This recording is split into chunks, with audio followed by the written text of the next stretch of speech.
الحمد لله نحمده ونستعينه ونستغفره ونؤمن به ونتوكل عليه ونعوذ بالله من شرور أنفسنا ومن سيئات أعمالنا من يهده الله فلا مضل له ومن يضلله فلا هادي له ونشهد أن لا إله إلا الله وحده لا شريك له ونشهد أن سيدنا ومولانا محمدا عبده ورسوله صلى الله عليه وعلى آله وصحبه وبارك وسلم تسليما كثيرا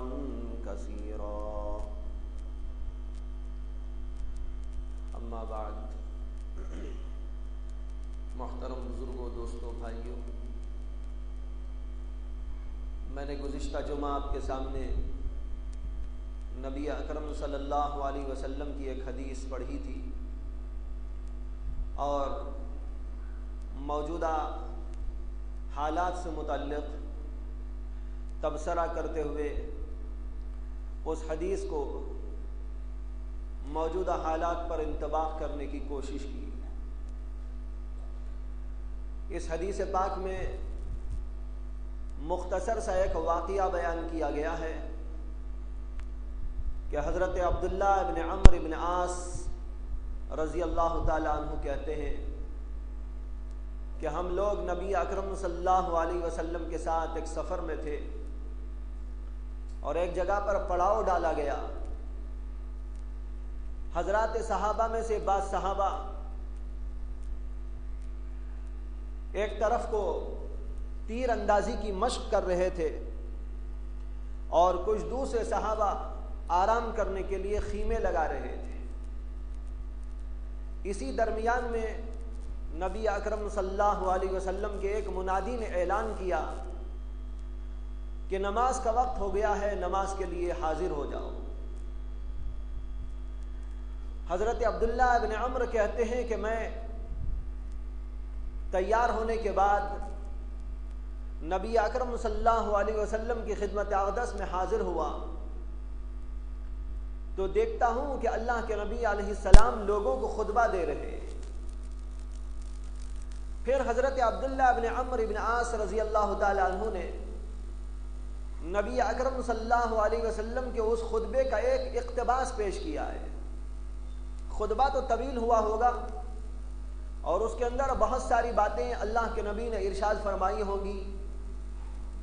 لیکن بڑے کام کی بات اور بہت زیادہ اہمیت کی چیز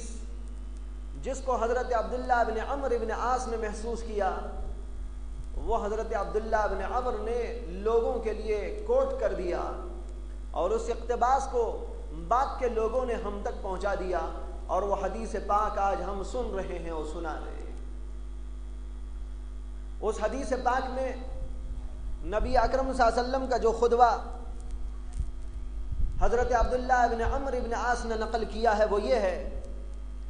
کہ اللہ کے نبی صلی اللہ علیہ وسلم نے خطبے میں یوں فرمایا کہ لوگوں، مجھ سے پہلے جو نبی بھی گزرا ہے اس کا فرض تھا کہ اپنی امت کو وہ چیزیں بتلائے جسے وہ ان کے لیے بہتر سمجھتا ہے اور ان چیزوں سے ان کو ڈرائے جن کو ان کے لیے برا سمجھتا ہے۔ سنو، اس امت کی عافیت پہلے حصے میں ہے اور امت کے پچھلے حصے کو ایسے مصائب اور ایسے فتنوں سے دوچار ہونا پڑے گا جو ایک دوسرے سے بڑھ چڑھ کر ہوں گے۔ ایک فتنہ آئے گا، مومن یہ سمجھے گا کہ یہ فتنہ مجھ کو ہلاک کر دے گا، پھر وہ فتنہ جاتا رہے گا اور دوسرا اور تیسرا فتنہ آتا رہے گا اور مومن کو ہر فتنے سے یہی خدشہ اور خطرہ ہوگا کہ وہ اسے تباہ و برباد کر دے گا۔ بس جو شخص یہ چاہتا ہو کہ اسے دوزخ سے نجات ملے اور وہ جنت میں داخل ہو جائے، اس کی موت اس حالت میں آنی چاہیے کہ وہ اللہ پر اور آخرت کے دن پر یقین رکھتا ہو، ایمان رکھتا ہو اور لوگوں سے ویسے ہی معاملہ برتے جو وہ اپنے لیے پسند کرتا ہے۔ اور جس شخص نے کسی امام کی بیعت کر لی اور اسے عہد و پیمان دے دیا پھر اسے جہاں تک ممکن ہو اس کی فرما برداری کرنی چاہیے۔ یہ ہے وہ خطبہ جس کو گزشتہ جمعہ بھی آپ کے سامنے میں نے پیش کیا، اور اس کے کچھ جملوں کی تشریح بھی آپ کے سامنے کر دی گئی۔ میں نے عرض کیا تھا کہ نبی اکرم صلی اللہ علیہ وسلم نے یہ فرمایا ہے کہ میری امت کے پہلے حصے میں عافیت ہے، لیکن جو اس کے بعد آخری دور میں میری امت کا حصہ اور طبقہ آئے گا اس کو بڑی آزمائشوں سے دوچار ہونا پڑے گا، بڑے فتنے اس کو آ کر گھیریں گے اور بڑے ابتلاعات اس کے لیے پیش آئیں گے۔ یہ جملہ بڑا قابل غور ہے، اور اس حیثیت سے بھی قابل غور ہے کہ ہم عام طور پر یہ سمجھتے ہیں کہ صحابہ رضوان اللہ تعالی علیہم اجمعین کا ہے، صحابہ کو بڑی مشکلات پیش آئیں، بڑی آزمائشوں سے ان کو دوچار ہونا پڑا، لوگ ان کے بڑے سخت ترین مخالف تھے، حضرات صحابہ کرام کی تعداد بہت کم تھی، کافر ساری دنیا میں پھیلے ہوئے تھے، اور مسلمانوں کے لیے آزمائش ہی آزمائش کا دور تھا۔ کوئی شخص مسلمان ہوتا تو اس کو ساری دنیا قتل کرنے اور اس کو تباہ کرنے اور اس کو غارت کرنے پر تل جاتی، خود اس کا خاندان اس کا مخالف ہو جاتا، باپ اس کا مخالف ہے، ماں اس کی مخالف ہے، بھائی بہن اس کے مخالف ہیں، ساری دنیا اور سارے کنبے کے افراد اس کے مخالف ہیں۔ اس طریقے پر ایک شخص مسلمان ہوتا تو اس کے لیے اتنی آزمائشوں اور اس قدر فتنوں کا سامان وہاں پر پیدا ہو جاتا کہ ہمارے لیے بظاہر اتنے فتنے اور آزمائشیں نہیں ہیں۔ حضرت بلال حبشی ایمان لائے تو ان کے ساتھ کیا حالات پیش آئے، حضرت عمار ابن یاسر رضی اللہ تعالی عنہ ایمان لے آئے، اور حضرت سمیہ ایمان لے آئی، اور حضرت یاسر کا خاندان ایمان لے آیا، تو ان کے ساتھ کیا عجیب عجیب حالات پیش آئے، سخت ترین و خطرناک حالات پیش آئے۔ تاریخ نے اس کو محفوظ رکھا ہے۔ حضرت سمیہ کو جس دردناک کیفیت کے ساتھ میں قتل کیا گیا، شہید کیا گیا، یہ سب سے پہلی خاتون ہیں جن کا خون اسلام کے لیے بہایا گیا ہے، لیکن ایسے دردناک طریقے پر کہ جس کو پیش کرنے کے لیے ہمارے پاس الفاظ موجود نہیں۔ اسی طرح بے شمار صحابہ، بے شمار اللہ تعالیٰ کے لاڈلے بندے اس دین کے لیے اور اللہ کی خاطر قربان ہو جاتے ہیں، اور ان کا خون شہیدوں کے خون کے اندر شمار کیا جاتا ہے۔ اتنے سخت ترین حالات اور اتنے مصائب اور اتنی پریشانیاں جو پیش آئی، بظاہر ہمارے لیے تو اتنے مصائب اور پریشانیاں نہیں ہیں، لیکن اس کے باوجود اللہ کے رسول علیہ الصلاۃ والسلام فرماتے ہیں کہ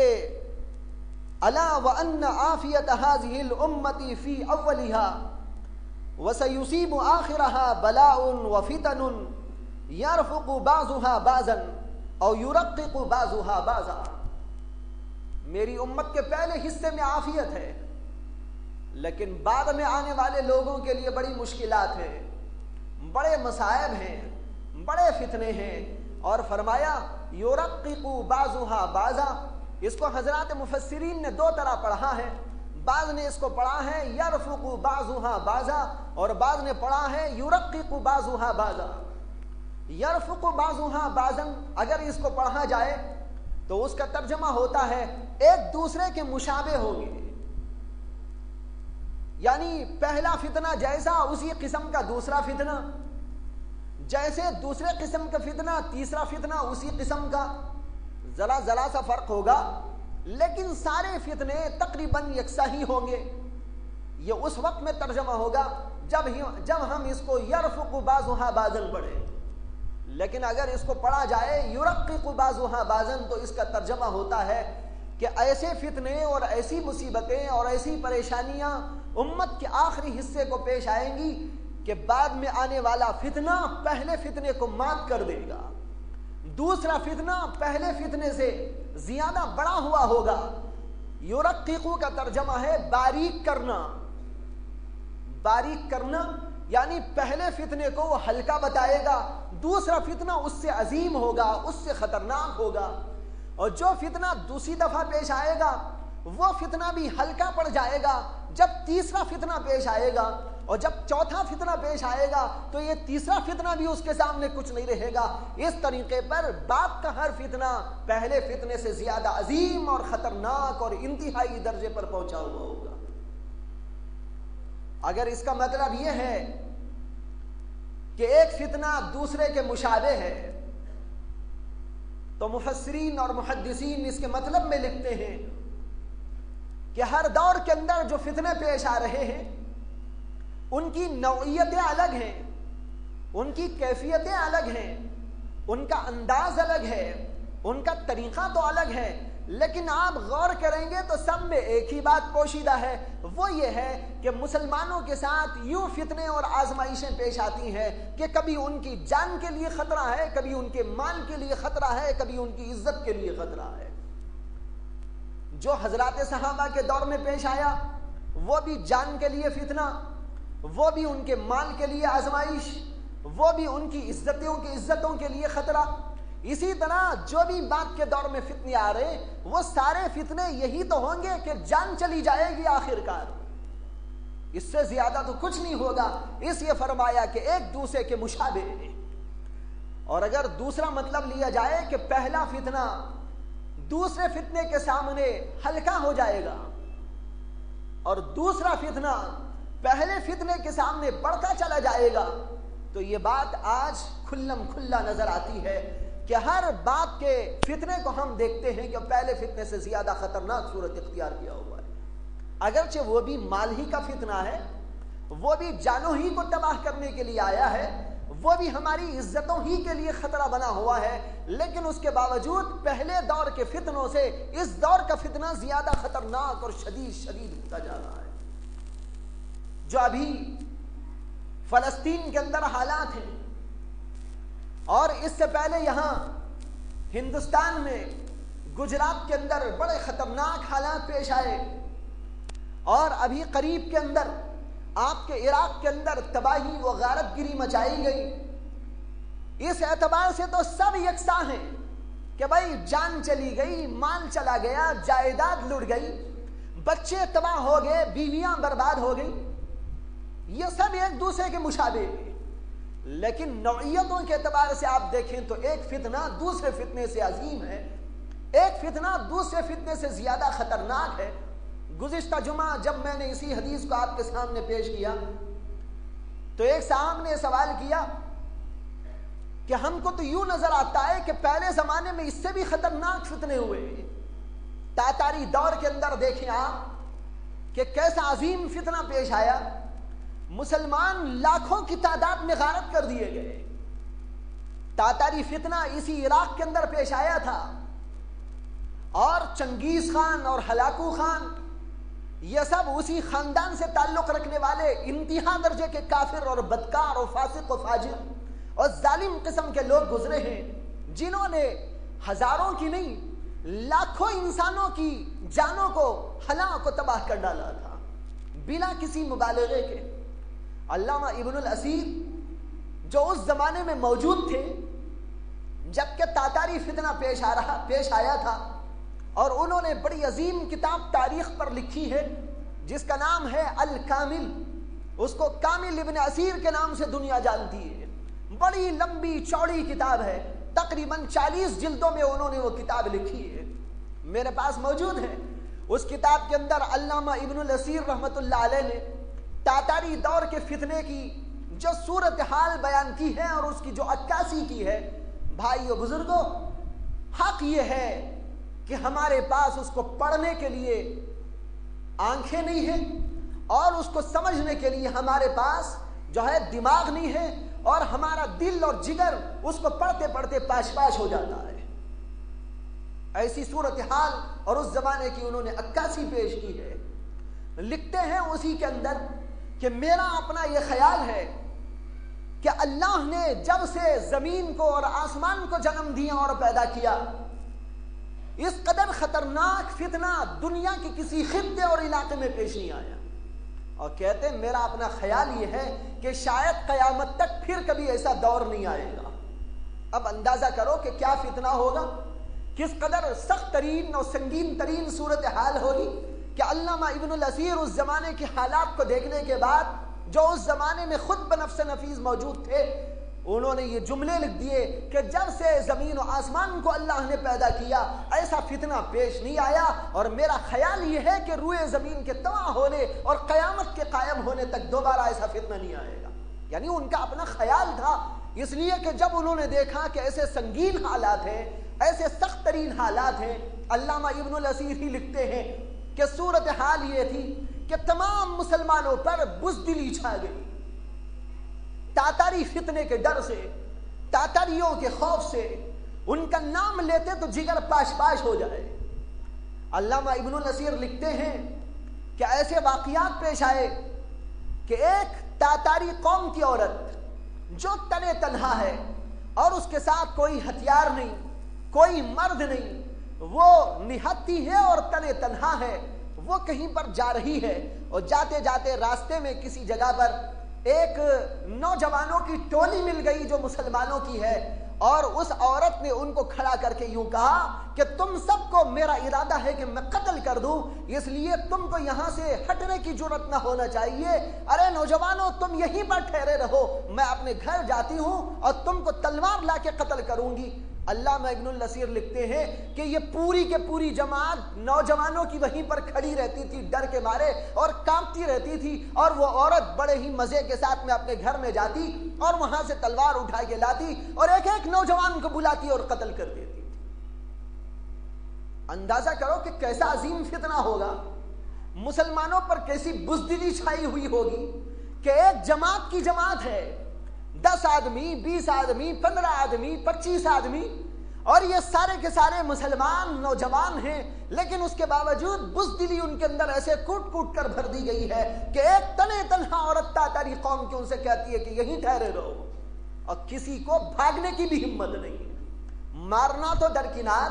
اس کا مقابلہ کرنا تو بہت دور کی بات۔ ان نوجوانوں کے اندر اتنی بھی ہمت و طاقت نہیں ہے کہ اس ایک عورت کو وہاں چھوڑ کر اس سے بھاگ جائے اور راہ فرار اختیار کر لے، اتنی بزدلی اس زمانے کے اندر مسلمانوں میں آ گئی۔ یہ ساری صورتحال اس بات کو سمجھنے کے لیے کافی ہے کہ انتہائی خطرناک صورتحال تھی، سنگین ترین صورتحال تھی،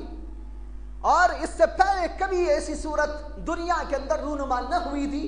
اس لیے علامہ ابن الاثیر کا یہ لکھنا کہ جب سے خدا نے زمین و آسمان پیدا کیا ایسی صورتحال نہیں پیش آئی، یہ بالکل برمحل بات ہے۔ یہ الگ بات کہ انہوں نے جو دوسری بات لکھی ہے وہ ان کا خیال صحیح نہ ہو، اور بات کے دور میں اس سے بھی زیادہ خطرناک کوئی فتنہ پیش آ جائے۔ میں یہ عرض کر رہا تھا کہ گزشتہ جمعہ بیان کے بعد ایک صاحب نے یہی اشکال پیش کیا کہ بھائی اس زمانے کے اندر جو صورتحال تھی وہ تو آج نہیں ہے،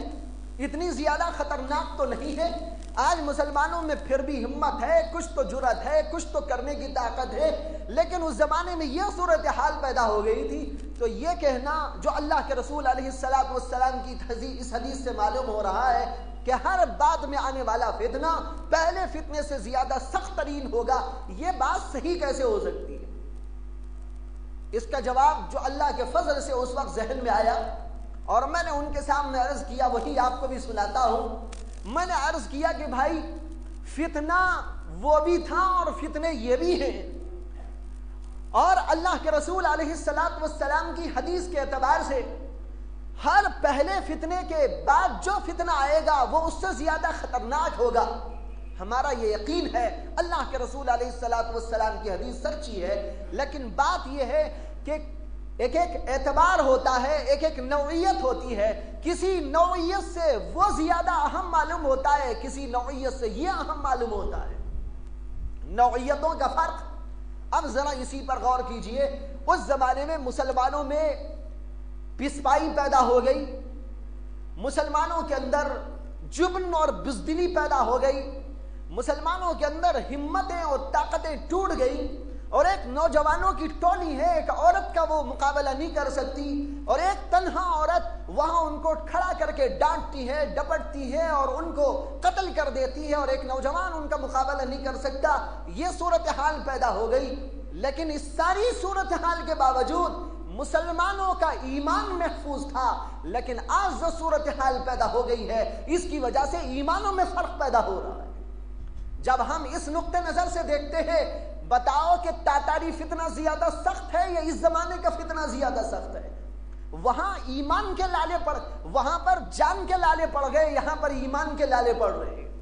وہاں پر جانیں تباہ ہو گئی، مال غارت ہو گیا، بیوی بچے تباہ ہو گئے، اور ہماری جائیدادیں لوٹ گئی، ہمارے ملک چھین لیے گئے۔ لیکن اس کے باوجود بھائیو بزرگوں، جو لوگ بھی موجود تھے وہ اپنے ایمان کے اوپر مضبوط تھے، ان کے ایمانوں کے اندر کوئی رخنہ نہیں پیدا ہوا، ان کے ایمانوں کے اندر کوئی ذوق نہیں پیدا ہوا، ان کے ایمانوں کے اندر خلل لاحق نہیں ہوا، بلکہ ذرا سا ان کو جنبش دی گئی تو صورتحال یکسر پلٹ گئی، اور یہ دیکھا گیا کہ وہ نوجوان جن کے اندر یہ بزدلی ہے، وہ نوجوان جن کے اندر کوئی طاقت نہیں ہے، وہ نوجوان جو بزدلی کی وجہ سے ایک عورت کا مقابلہ نہیں کر پاتے ہیں، ان کے اندر بھی ایک عجیب رمق دوڑ گئی۔ وہ دراصل ایمان کی رمق تھی، وہ دراصل اسلام کی رمق تھی، وہ دراصل ان کی قوت ایمانی تھی، وہ دراصل ان کے اندر کا ایک جذبہ ایمانی تھا۔ ذرا سا وہ جنبش دیا گیا تو اس کے اندر ایک انقلاب پیدا ہو گیا، اور اسی کے نتیجے میں ہوا کہ معتصم باللہ جو اس زمانے کا بادشاہ تھا، وہ تو تاتاریوں کے سامنے ہاتھ پسارتا رہا، لیکن وہاں اللہ کے ایسے بندے پیدا ہو گئے جنہوں نے اپنے ایمانوں کی بل، جنہوں نے اپنے ایمانوں کی بنیادوں پر وہاں پر ایک عجیب انقلاب پیدا کر دیا، اور کام یہ شروع ہوا کہ وہاں دعوت اللہ پیش کی گئی۔ اسی قوم تاتار کو، اسی بدترین قسم کی قوم کو، اسی کافر قوم کو اللہ کا دین ان کے سامنے پیش کرنے کے لیے کچھ لوگ آگے بڑھتے ہیں۔ اللہ کے ولی اور اللہ کے برگزیدہ لوگ، علماء اور صلحاء کی جماعتیں جب یہ دعوت اللہ کے لیے آگے بڑھتی ہے اور ان کے سامنے اللہ کے دین کو پیش کرتی ہے، اللہ تعالیٰ نے اپنے ازلی قانون کے مطابق وہاں پر صورتحال کی کایا پلٹ کر دی، اور نتیجہ یہ ہوا کہ اسی تاتاری قوم کے کچھ اہم لوگوں کو اللہ نے ایمان کی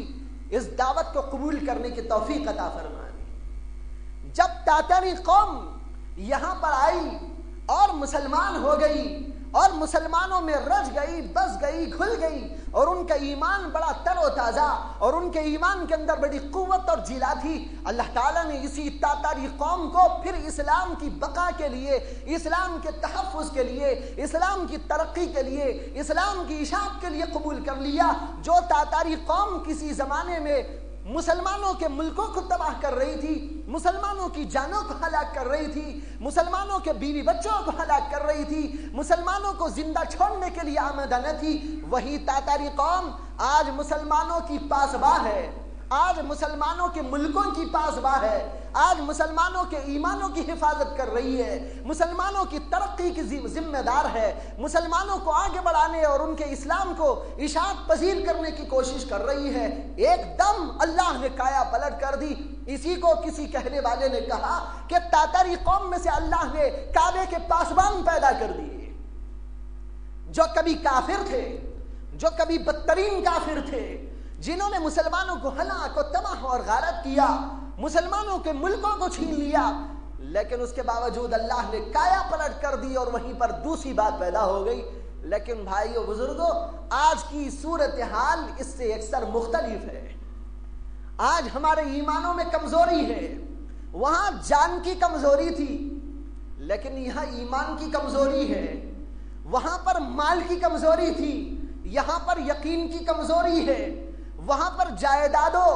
اور ہمارے بچوں اور ہمارے بیویوں کی کمزوریاں تھی، لیکن یہاں اعمال کی کمزوریاں ہیں، یہاں پر مختلف اخلاق کی کمزوریاں ہیں۔ ان کمزوریوں نے ہمارے لیے اس فتنے کو شدید بنا دیا ہے۔ اس لیے میں نے عرض کیا کہ اس زمانے میں بھی بے شک بہت ہی شدید فتنہ آیا، اور جس کو سنتے ہیں تو رونگٹے کھڑے ہو جاتے ہیں. اور اسی لیے میں نے ابن الاسیر کی وہ عبارتیں بھی آپ کو سنائی کہ آپ بھی سن کے رکھیں کہ کیا صورتحال تھی. لیکن جب ہم اس دور کی حالت پر غور کرتے ہیں تو یوں سمجھ میں آتا ہے کہ ہمارے ایمانوں کی کمزوری کی وجہ سے یہ فتنہ اس فتنے سے زیادہ سخت ہے, یہ فتنہ اس سے زیادہ خطرناک, اور یہ صورتحال اس سے زیادہ بدترین صورتحال ہے. بہرحال میں نے اس جملے کی تشریح کے اندر یہ عرض کرنا ضروری سمجھا. اللہ کے رسول علیہ السلام کہتے ہیں میری امت کے پہلے طبقے میں عافیت ہے, لیکن بعد کے طبقے کے لیے پریشانیاں اور مصائب آئیں گے جو ایک دوسرے سے بڑھ چڑھ کر ہوگے. اس کے بعد میں اللہ کے رسول علیہ السلام نے ایک تمثیلی پیرائے میں ایک بات فرمائی اور کہا تجیء الفتنہ فیقول مؤمن ہذہ تہلکنی. ایک خطرناک فتنہ پیش آئے گا اور مومن کا خیال یہ ہوگا کہ فتنہ مجھے ہلاک کر دے گا. مومن سے مراد پوری امت ہے, ایک مومن نہیں ہے. مومن کہے گا یعنی امتی کہیں گے, مسلمان کہیں گے, سارے مومن کہیں گے, اس لیے کہ ان کے لیے فتنہ ہوگا, ان کے لیے آزمائش پیش آئے گی, اور مومن یہ کہنے لگیں گے ہذہ تہلکنی, ارے یہ فتنہ تو ہم کو تباہ کر دے گا, یہ فتنہ ہم کو غارت کر کے رکھ دے گا. ثم تنکشف ثم تجیء الفتنہ. حضور اقدس صلی اللہ علیہ وسلم کہتے ہیں پھر یہ فتنہ ختم ہو جائے گا اور دوسرا فتنہ پیش آئے گا. تب پھر مومن یہ خیال کرے گا کہ بھائی یہ فتنہ تو اتنا سخت ترین فتنہ ہے کہ یہ ہم کو تباہ کر دے گا. لیکن چند دنوں کے بعد یہ فتنہ بھی فروغ ہو جائے گا اور تیسرے قسم کا فتنہ پیش آئے گا. نوعیتوں میں فرق ہوگا, انداز الگ الگ ہوں گے, ان کی صورتیں الگ الگ ہوں گی, ان کی شکلیں الگ الگ ہوں گی, لیکن فتنہ تو بہرحال فتنہ ہے. چاہے وہ مال کا فتنہ ہو, چاہے وہ جان کا فتنہ ہو, چاہے وہ زیب و زینت کا فتنہ ہو, چاہے وہ ہتھیار کا فتنہ ہو, چاہے وہ جو ہے جائیداد کا فتنہ ہو, چاہے وہ تعلیم کا فتنہ ہو, چاہے وہ عہدوں کا فتنہ ہو. ہر دور کے لیے ایک ایک فتنہ پیش آتا ہے. لوگ سمجھتے ہیں کہ فتنہ کیا ہے کہ ہماری جان چلی جائے. بھائیو ایک ہی قسم کا فتنہ نہیں ہوتا, تاتاری دور میں یہ فتنہ پیش آ چکا ہے. اللہ کے رسول کہتے ہیں اس سے زیادہ سخت فتنہ پیش آئے گا جس میں تمہارے ایمان کے لالے پڑ جائیں گے, تمہارے یقین کے لالے پڑ جائیں گے, تمہارے اعمال کے لالے پڑ جائیں گے, تمہارے اخلاق نکھرنے کے بجائے اور زیادہ بدترین ہوتے چلے جائیں گے. اس طریقے پر ایک فتنے کے بعد دوسرا فتنہ آتا رہے گا. ہر فتنے پر مومن یہ خیال کرے گا. یہاں پر ایک بات ذرا قابل غور ہے. اللہ کے رسول علیہ السلام کی اس حدیث پاک میں اللہ کے رسول یہ فرماتے ہیں مومن یہ کہے گا. معلوم ہوا کہ فتنہ کا احساس مومن کو ہوتا ہے, جو مومن نہیں اس کو فتنے کا احساس بھی نہیں ہوتا. اسی اللہ کے رسول نے کہا یقول المؤمن, مومن کہے گا ہذہ تہلکنی, ارے یہ فتنہ تو ہم کو تباہ کر دے گا. جیسے کبھی مال کا فتنہ آتا ہے, کبھی ٹی وی کا فتنہ آتا ہے, کبھی کمپیوٹر کا فتنہ آتا ہے, اور کبھی انٹرنیٹ کا فتنہ آتا ہے. ہر فتنہ آتا ہے تو اللہ کے وہ بندے جن کے قلوب کے اندر ایمان راسخ ہوتا ہے وہ کہتے ہیں یہ فتنہ ہم کو ہلاک کر دے گا. چنانچہ ہوتا ہے لوگوں کے ایمان غارت ہو جاتے ہیں, برباد ہو جاتے ہیں, بدکاریوں میں مبتلا ہو جاتے ہیں, ہزاروں قسم کے عیوب اور ہزاروں قسم کی کجیاں پیدا ہو جاتی ہیں اور غلط رخ پر لوگ چلنے لگتے ہیں. یہ فتنے ہی تو ہیں جو ہر دور میں پیش آ رہے ہیں. اللہ کے رسول علیہ السلام ایک حدیث کے اندر فرماتے ہیں ان لکل امت فتنہ وفتنۃ امت المال. ہر امت کے لیے, ہر قوم کے لیے ایک ایک فتنہ ہوا ہے. کسی کے لیے کوئی فتنہ, کسی کے لیے کوئی آزمائش, لیکن میری امت کا فتنہ مال ہے. اس امت کو جو سب سے زیادہ خطرناک فتنہ پیش آئے گا اللہ کے رسول کہتے ہیں وہ مال کا فتنہ ہوگا. جب مال کا فتنہ آئے گا مال کی کشادگی ہو جائے گی, مال میں بڑھوتری ہو جائے گی, لمبی لمبی بلڈنگیں بننی شروع ہو جائیں گی, ہاتھ میں خوب مال و پیسہ کھیلنا شروع ہو جائے گا, یہاں سے وہاں تک مال کا انبار ہی انبار نظر آئے گا. گھروں میں راحت اور آسائش کے سامان جمع ہو جائیں گے، کھانے اور پینے کے اندر مرغوب غذائیں، مشروب اور بہترین قسم کے مشروبات کا سلسلہ چل پڑے گا، معمولی قسم کا کھانا ہضم نہیں ہوگا، معمولی قسم کا پینا ہضم نہیں ہوگا۔ بھائیوں، آج ہم لوگوں کی حالت جو کچھ بھی ہے وہ ہم لوگوں کے سامنے ہے کہ ذرا سا کھانے میں فرق آ جائے تو ہمارے لیے وہ کھانا مشکل بن جائے، پانی کے اندر فرق آ جائے تو وہ ہمارے لیے مشکلات کا سبب بن جائے۔ آج ہم نے دوسرے انداز سے اپنے آپ کو بنا لیا ہے، یہ دراصل مال کا فتنہ ہے، مال کا فتنہ۔ ایک حدیث میں آتا ہے، نبی اکرم صلی اللہ علیہ وسلم کے کچھ صحابہ کرام نبی اکرم صلی اللہ علیہ وسلم کے حکم اور آپ کی اجازت سے بحرین پہنچے، اور وہاں سے جو خراج کا مال تھا، ٹیکس کا مال تھا، جو اس ملک سے اسلامی ملک کو آنا تھا، وہاں سے اس کو لے کر وہ صحابہ کرام پہنچے، اور بہت کچھ مال آ گیا۔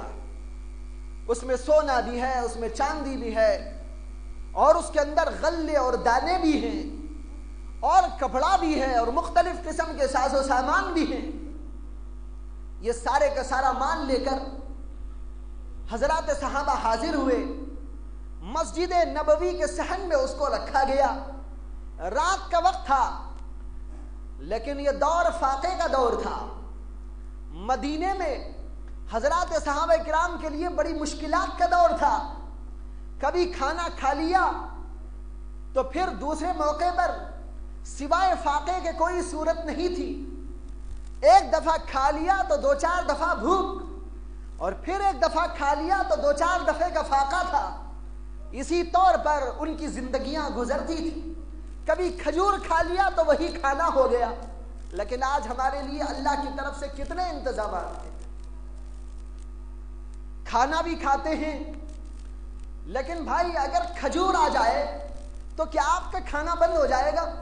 اور آپ کہیں گے کہ جناب اللہ کے رسول علیہ السلام کھجور کھاتے اور اسی پر ان کا گزر ہوتا تھا، آج میں نے مدینے کے کھجور کھائے ہیں لہٰذا آج میں کھانا نہیں کھاؤں گا۔ نہیں، کھانا بھی کھائیں گے، کھجور بھی کھائیں گے، اور جی چاہے گا تو کچھ پبز بھی چلیں گے، اور کیک بھی حاضر ہو جائیں گے، اور کچھ دیر گزرے گی تو چائے کا دور بھی چلے گا، وہ بھی ختم ہو جائے گا تو کچھ ٹھنڈے کا دور چلے گا، اور پھر کچھ دیر گزرے گی تو کچھ کھانے کو جی چاہے گا، یا نہیں تو کم از کم پھونکنے کے لیے سگریٹ تو حاضر ہو جائے گا۔ یہ سارے کے سارے شونچلے ہمارے ہاں چلتے رہتے ہیں۔ لیکن وہ حضرات صحابہ کا دور وہ تھا جس کے اندر صحابہ کرام کھجور کھاتے ہیں تو ان کی وہی غذا ہے، اور اسی کے اوپر ان کو سو جانا ہے۔ مسجد نبوی کے صحن کے اندر بہت کچھ مال و دولت کا انبار لگا ہوا ہے۔ رات کا وقت تھا جبکہ یہ مال وہاں پر پہنچا، اور اللہ کے رسول علیہ السلام کو گھر کے اندر اس کی اطلاع کی گئی، اور اللہ کے رسول نے فرمایا کہ اس مال کو وہیں پر چھوڑ دیا جائے۔ چوری کا تو کوئی اندیشہ نہیں تھا، لیکن آج مسجدوں میں آپ کچھ رکھ کے چلے جائیں تو صبح تک کوئی خیریت کا سوال نہیں ہے۔ چپل آپ چھوڑ کے چلے جائے تو مسجد میں اس کی کوئی خیریت نہیں، کوئی اور چیز آپ رکھ کے بھول جائے تو اس کی کوئی خیریت نہیں ہے، بلکہ وہ چیز غائب ہو جائے۔ لیکن وہ اللہ کے رسول کے صحابہ کا دور تھا جس کے اندر جو چیز جہاں پر رکھی ہوئی ہے وہ وہیں پر رکھی ہوئی ملتی تھی۔ اللہ کے رسول نے فرمایا کہ اس کو دیکھا نہیں جائے، چھوڑ دیا جائے، صبح میں دیکھیں۔ مدینے کے گلی کوچوں میں یہ خبر ایسے پھیل گئی جیسے کہ جنگل کی آگ پھیل جایا کرتی ہے۔ گھر گھر میں یہ بات پھیل گئی کہ بہت کچھ مال و دولت بحرین سے آیا ہوا ہے۔ جب صبح ہوئی ہے، فجر کی نماز کا وقت ہوا ہے، تو بہت سارے صحابہ جو مختلف مدینے کے محلوں میں رہتے تھے وہ سب کے سب مسجد نبوی کے اندر حاضر ہو گئے، دیکھنے کے لیے کہ صبح کیا ہوتا ہے، کیسا تقسیم ہوتا ہے، اس مال کے ساتھ میں کیا کیا جاتا ہے، اللہ کے رسول علیہ السلام کیا فرماتے ہیں۔ بہت سارے صحابہ جمع ہو گئے، مسجد چھوٹی پڑ گئی، اس لیے کہ سب لوگ اپنی اپنی مسجدوں میں پڑھتے تھے روزانہ، لیکن یہ بات پہنچنے کی وجہ سے سب کے سب یہاں حاضر ہو گئے، گویا کہ جمعہ کا منظر تھا۔ اللہ کے رسول تشریف لائے، حدیث میں آتا ہے اللہ کے رسول تشریف لائے اور سیدھا اپنی آنکھ نیچے رکھتے ہوئے مسجد کے محراب کی طرف بڑھ گئے، جیسے کہ آپ کو کچھ خبر ہی نہ ہو کہ یہاں پر کیا ہے۔ آپ نے مال کی طرف نگاہ تک نہیں اٹھائی، مسجد میں گئے، نماز پڑھائی، نماز پڑھانے کے بعد مال کی طرف تشریف لے آئے۔ حضرات صحابہ کا یہ جم غفیر وہاں پر دیکھا، اللہ کے رسول علیہ السلام نے ان کی طرف دیکھ کر مسکرایا، مسکراتے ہوئے اللہ کے رسول کی زبان مبارک سے جملے نکلتے ہیں، شاید کہ تمہیں خبر ہوئی ہوگی کہ بحرین سے مال آیا ہے، اس لیے آج یہاں پر پہنچ گئے۔ صحابہ کہنے لگے کہ جی اللہ کے رسول ایسے ہی ہوا ہے، یہ خبر ملی تھی اس لیے حاضر ہو گئے۔ اللہ کے رسول علیہ السلام کا لہجہ بدل جاتا ہے، اس میں تبدیلی آ جاتی ہے۔ پہلے تبسم کا لہجہ تھا،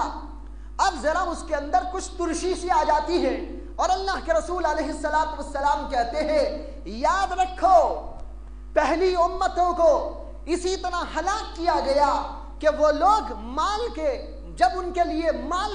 بڑھایا گیا، مال میں کشادگی کی گئی تو وہ مال کے فتنے کے اندر مبتلا ہو گئے۔ اسی طرح تمہارے لیے بھی یہ آزمائش پیش آئے گی کہ تمہارے اوپر مال کی فراوانی کر دی جائے گی، مال کی وسعت کر دی جائے گی، مال میں گنجائشیں دے دی جائیں گی اور تم اس کے اندر مبتلا ہو جاؤ گے۔ تو یہ مال کا فتنہ ہے، اور یہ فتنہ تو آج بھی چل رہا ہے۔ مال کی وجہ سے بے شمار فتنوں نے ہم کو گھیر رکھا ہے۔ اس طرح ایک فتنے کے بعد دوسرا فتنہ آتا رہے گا، کبھی عورتوں کا فتنہ، کبھی زیب و زینت کا فتنہ، اور کبھی ٹی وی کا فتنہ، کبھی گندی تصویروں کا فتنہ، اور نہ معلوم کس قسم کے فتنے ہیں جو ہر دور کے اندر چلے آ رہے ہیں۔ اللہ کے رسول کہتے ہیں ہر فتنہ باپ کا دوسرے فتنے کو مات کر، ہر باپ کا فتنہ پہلے فتنے کو مات کر دے گا۔ اس طرح جب کوئی فتنہ پیش آئے گا، مومن کو احساس ہوگا، غیر مومن کو احساس نہ ہوگا۔ مومن سے مراد کامل مومن ہے، جو کامل مومن ہوگا اس کو احساس ہوگا یہ فتنہ ہم کو ہلاک کر دے گا اور تباہ کر دے گا، غارت کر دے گا، وہ بچنے کی لوگوں کو تعلیم و تلقین کرے گا۔ لیکن جو عام لوگ ہوں گے وہ کہیں گے کہ کیا فتنہ فتنہ فتنہ، یہ فتنے کا لفظ سنتے ہی سنتے ہمارے کان تو سن ہو گئے ہیں، یہ کیا فتنے کی بات مولانا کہتے ہیں، یہ علماء کہتے ہیں، یہ بڑے بڑے لوگ کہتے رہتے ہیں، ان کی سمجھ میں فتنے آتے ہی نہیں۔ اسی اللہ کے رسول نے کہا یقول المؤمن، مومن کہے گا، یعنی مومن کو احساس ہو جائے گا، اور وہ یوں کہے گا ہاذہ تہلکنی، یہ فتنہ مجھ کو ہلاک کر دے گا۔ پھر دوسرا فتنہ آئے گا، وہ کہے گا یہ ہے وہ فتنہ جو ہلاکت میں ڈالنے والا۔ اس طرح یہ کے بعد دیگر فتنے چلے آتے رہیں گے۔ اللہ کے رسول کے اس حکم کا منشا اور اس ارشاد کا منشا یہ ہے کہ مومن کو یہ سمجھ لینا ہے کہ فتنے کبھی ختم نہیں ہوں گے۔ میں بھی یہی سمجھانا چاہتا ہوں کہ مومن کے لیے یہ سمجھ کے رکھنے کی بات ہے کہ مومن کے لیے آزمائش کا دور کبھی ختم نہیں ہوگا۔ ابھی قریب میں حضرت مولانا سید رابع صاحب ندوی رحمت الدامت برکاتہم تشریف لائے تھے۔ دارالعلوم سبیل الرشاد میں حضرت کا قیام تھا، ہم سب لوگ ملنے کے لیے حاضر ہوئے، تو میں نے کچھ سوالات موجودہ دور حالات کے متعلق حضرت سے پوچھنا شروع کیا۔ اسی میں جب ایک میں نے سوال کیا کہ مسلمانوں کے مستقبل کے سلسلے میں آپ کیا فرماتے ہیں اور موجودہ حالات کے سلسلے میں آپ کی کیا رائے ہے۔ یہ بیائی ہی وہ زمانہ تھا جبکہ ابھی عراق کے اوپر حملہ ہونے کو جا رہا تھا، ابھی ہوا نہیں تھا۔ تو مولانا نے اس وقت میں یہ فرمایا اسلام کا مستقبل تو روشن ہے ہی، اس میں کیا شک ہو سکتا ہے، لیکن مومن کو یہ سمجھ لینا ہے کہ اس کو یہاں راحت سے بیٹھنے نہیں دیا جائے گا۔ یہ عجیب جملہ تھا۔ مومن کو یہ سمجھ لینا ہے کہ اسے یہاں راحت سے بیٹھنے نہیں دیا جائے گا، یہاں چکی چلتی رہے گی، یہاں اسے پیسا جاتا رہے گا، یہاں حالات سنگین سے سنگین تر پیش آتے رہیں گے، یہ سلسلہ تو ہر دور میں چلتا رہے گا۔ اور یہ بھی فرمایا اس کے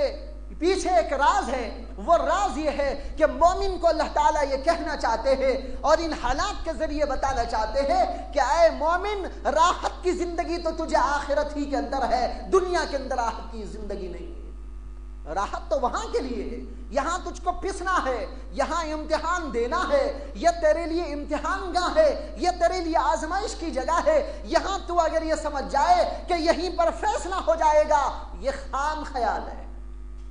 ای خیالست و محالست و جلو، کسی نے جیسے کہا ای خیالست و محالست و جلو، یہ ایک خیال ہے اور محال ہے اور جنون کا ایک شعبہ ہے، اس کے اندر کوئی سچائی اور واقعیت نہیں ہے۔ اگر مومن یہ خیال کرتا ہے یہیں خدا تعالیٰ فیصلہ کر دے،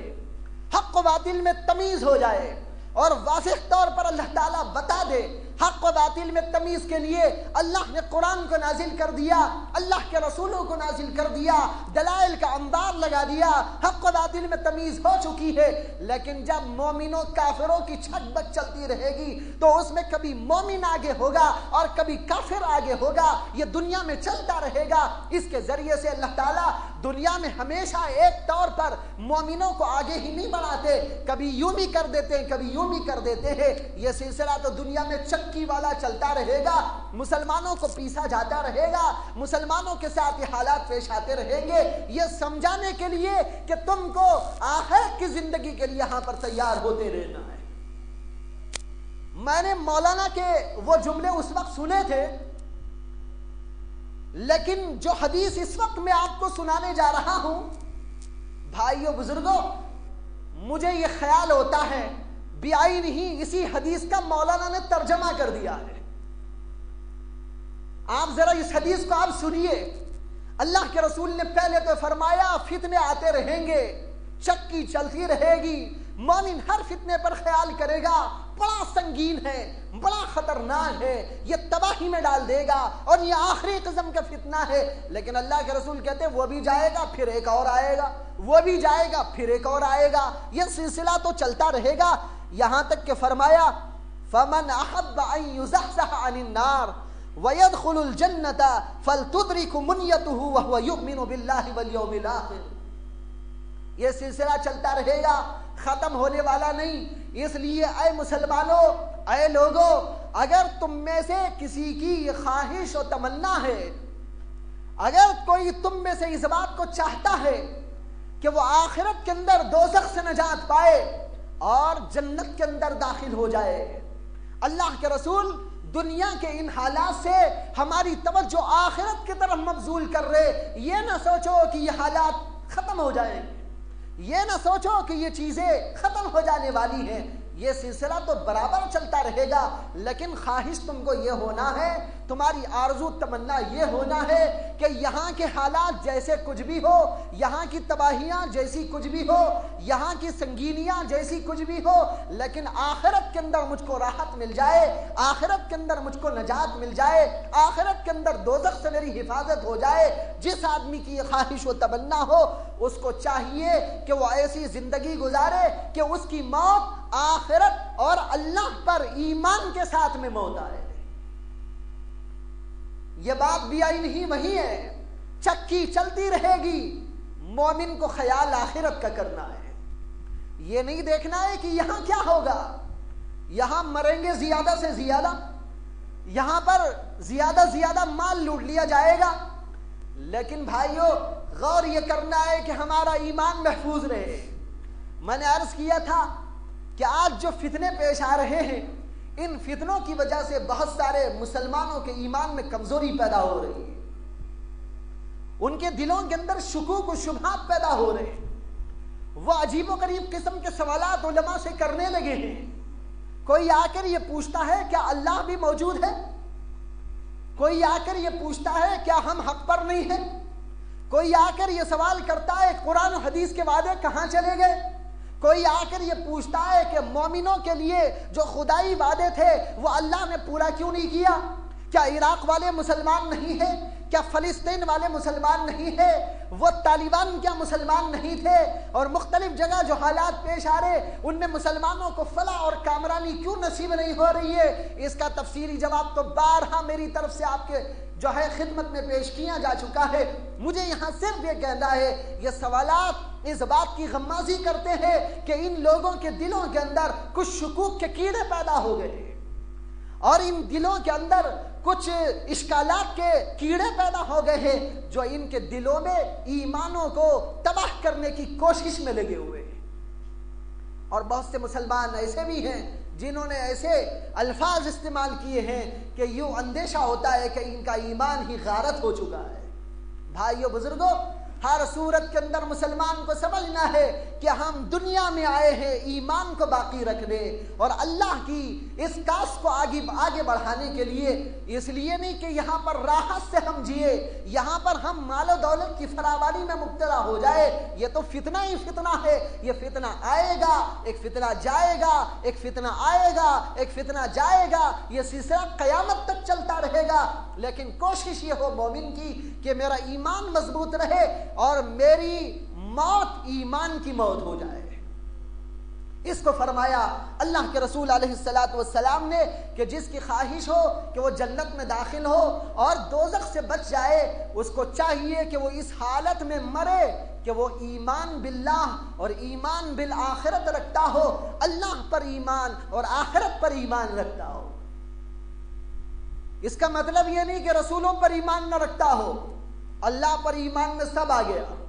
اللہ پر ایمان، رسولوں پر ایمان، اللہ کی کتابوں پر ایمان، اللہ کے فرشتوں پر ایمان اور اللہ کی کتابوں پر ایمان اور آخرت کے اوپر ایمان، اسی طرح مرنے کے بعد دوبارہ اٹھائے جانے پر ایمان اور ہر اچھی اور بری تقدیر اللہ کی طرف سے ہوتی ہے اس پر ایمان۔ یہ ساری چیزیں اسی میں داخل ہو گئی، لیکن اہمیت کے پیش نظر دو چیزوں کو ذکر کر دیا، ایمان باللہ اور ایمان بالآخرت کو، کہ یہ دو چیزیں مضبوطی سے جو پکڑے گا اس کا ایمان کامل ہو جائے گا۔ جو اللہ کو مانے گا وہ رسول کا انکار کیسے کر دے گا؟ وہ اللہ کی کتابوں کو کیسے جھٹلا دے گا؟ وہ تقدیر کو کیسے جھٹلا دے گا؟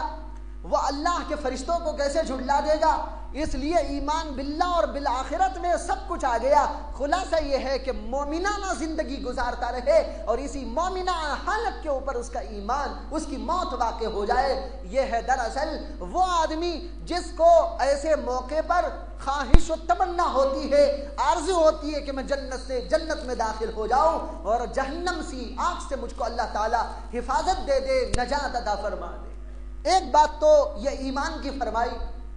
دوسری بات یہ فرمائی کہ اس آدمی کو یہ چاہیے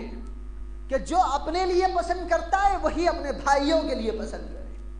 پہلی چیز کے اندر ایمان کی بات اور دوسری کے اندر اخلاق کا پہلو واضح کیا گیا ہے کہ اخلاق کی بلندی یہ ہے،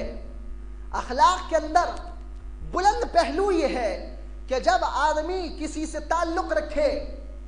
جیسے کہ انسانوں سے تعلق، ماں باپ سے، بھائی بہنوں سے، رشتہ داروں سے اور دیگر لوگوں سے، تو اس کی خواہش یہ ہونا چاہیے جو مجھے پسند وہی میرے بھائی کو پسند،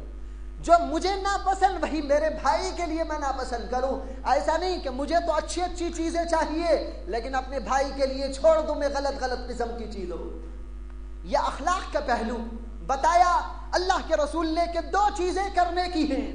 ایک تو ایمان کو مضبوط کرو اور دوسرے اخلاق کو سدھارو۔ بھائیو، انہی دو چیزوں کی آج کمی ہے جس کی جانب اس میں اشارہ کیا گیا ہے۔ ایمان میں کمزوری ہے، دوسرے ہمارے اخلاق میں کمزوری پیدا ہو گئی۔ ہم وہ چاہتے ہیں کہ بھائی مجھے ایسا ملے، کھانا میرا اچھا، پینا مجھے اچھا، کپڑا میرے لیے اچھا، رہن سہن میرے لیے اچھا، عہدہ میرے لیے اچھا، تعلیم میرے لیے اچھی، لیکن میرے بھائیوں کے لیے اور دیگر احباب کے لیے اور دوسرے انسانوں کے لیے میں چاہتا ہوں کہ دوسرے کہیں بھی اور کیسے بھی گزار لیں۔ یہ اخلاق کی بات نہیں ہوئی، اس میں اللہ کے رسول نے ہمارے اخلاق کو سدھارنے کی تعلیم دی ہے۔ جب تک اخلاق درست نہیں ہوں گے لوگوں سے معاملات درست نہیں ہو سکتے، اور جب درست نہیں ہوں گے تو دوسرے لوگوں کا ایمان کی طرف آنے کا کوئی سوال نہیں پیدا ہوتا۔ اس لیے ایمان کو بنانے کے ساتھ اخلاق کو سدھارنے کی تعلیم دی ہے۔ اور آخر میں ایک اور بات ارشاد فرمائی جو بڑی اہم ہے، لیکن آج افسوسناک صورتحال یہ ہے کہ اس بات سے پوری امت آج محروم ہے۔ وہ کیا بات؟ فرمایا کہ جس شخص نے کسی امام سے بیعت کر لی، امیر المومنین ہے، خلیفۃ المسلمین ہے، اس کے ہاتھ پر ہم نے ہاتھ رکھ کر بیعت کر لی کہ آپ ہمارے امیر المومنین ہیں، آپ کے حکم پر ہم زندگی گزاریں گے، اور آپ نے جو بھی یہاں اللہ اور اللہ کے رسول کا قانون نافذ کیا اس کے مطابق ہم زندگی گزاریں گے۔ تو جب کسی امام کے ہاتھ پر بیعت کر لی اور اسے عہد و پیمان دے دیا، تو جہاں تک ہو سکے اور تمہارے امکان میں ہو اس عہد و پیمان کی پاسداری تمہارے لیے واجب و ضروری ہے۔ لیکن آج افسوسناک صورت یہ ہے کہ ہمارا کوئی امیر ہی نہیں ہے۔ جب کوئی امیر ہی نہیں ہوگا تو بھائیوں فتح کہاں سے ہوگی؟ جب امت منتشر ہوگی، ٹکڑیوں میں بٹی ہوئی ہوگی، ہزاروں قسم کے اختلافات ہوں گے، ایک جھنڈے تلے وہ سب کے سب جمع نہ ہوں گے، ایک امیر کی تابع داری میں وہ نہ چلیں گے، تو پھر اللہ کی طرف سے یہ فیصلہ ہو نہیں سکتا کہ ہم کو فتح دے دے۔ اس لیے ایک ہمارا امیر ہونا چاہیے، اس امیر کی اقتداء کے اندر زندگی گزارنا چاہیے، اسی کے حکم کے مطابق جہاد ہوگا، اسی کے حکم کے مطابق امن کے فیصلے ہوں گے، اسی کے مطابق دوسرے لوگوں سے صلاح صفائی کے معاملات طے ہوں گے، سب کچھ اسی امیر کی کارکردگی میں اور اس کی سرپرستی میں طے ہوگا۔ لیکن افسوسناک صورتحال یہ ہے کہ آج پوری امت امیر المومنین اور خلیفۃ المسلمین سے جو ہے بالکل نابلد اور اس سے محروم ہے۔ اللہ سے دعا کیجئے، پہلے بھی میں نے دعا کرائی تھی، اللہ کوئی صلاح الدین ایوبی کو پیدا فرما دے، کوئی ایسا صلاح الدین ایوبی پیدا ہو اور اس کے جھنڈے تلے پوری جماعت متفق طور پر آ جائے، اور وہ امیر المومنین اور خلیفۃ المسلمین ساری دنیا اسلام کو لے کر ایک جھنڈے کے تلے جمع کر کے جب وہ کارنامۂ نمایاں انجام دے تو بھائیو صورتحال انشاءاللہ یکسر مختلف ہو جائے گی۔ اللہ سے دعا ہے کہ اللہ تعالیٰ مجھے بھی پکا اور سچا ایمان عطا فرمائے، ہمارے اخلاق کو بلندی پر پہنچا دے اور عروج اور کمال تک پہنچا دے، اور ہمارے اخلاق کو سدھار دے اور بنا دے۔ اللہ تعالیٰ ایمان اور عمل کی ہم کو توفیق عطا فرمائے، اور اللہ تعالیٰ مسلمانوں کے لیے بہتر سے بہتر فیصلے فرمائے، اور امت پر اس زوال کو اپنے عروج اور کمال سے